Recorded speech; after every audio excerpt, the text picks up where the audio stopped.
Hi again, it's Nikki with another video that's personal experience, not to be used as medical advice. This one's about my calibration factor. This will be the shortest calibration factor video you have ever seen.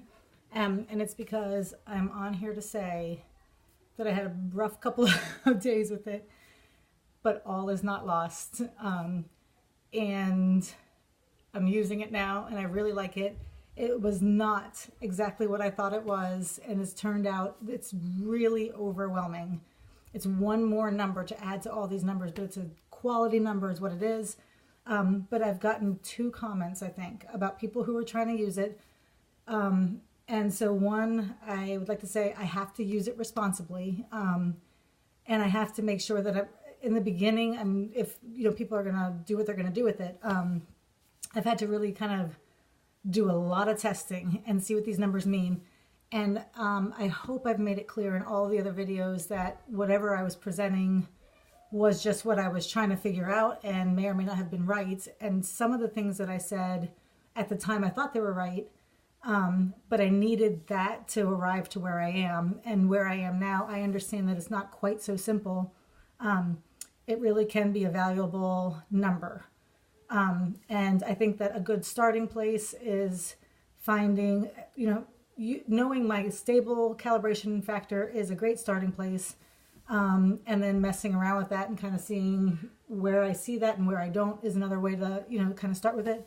Beyond that, the only thing I can say, I made a couple of videos yesterday and I'm going to post them, but I'm going to post this one first. And that is because you go out, you come back, you go down, you come back. That's the way the calibration factor works.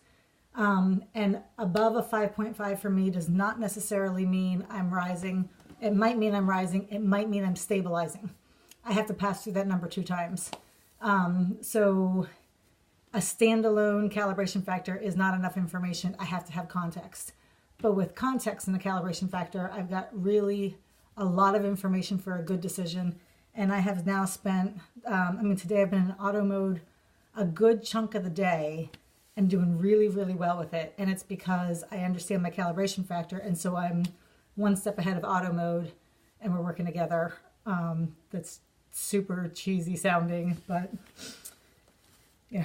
obviously I don't care.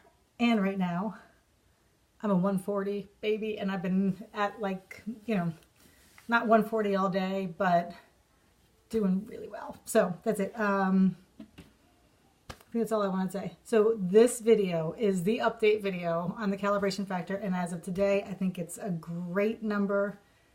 I think it's a number that takes some commitment and takes some testing, but I know there are out there, I've read people who are testing and testing and testing, and my fingertips are going to turn black and fall off. But hopefully not before I figure out what these numbers mean. And this calibration factor is meaning I'm making truly informed decisions. And it also means I have to really, really, really use them, calculate them, and figure out what it means for me. But it's great stuff. So that's it. That's my update. And it is to say that my other videos, they were headed in the right direction. But those are not that's not where I am with calibration factor today.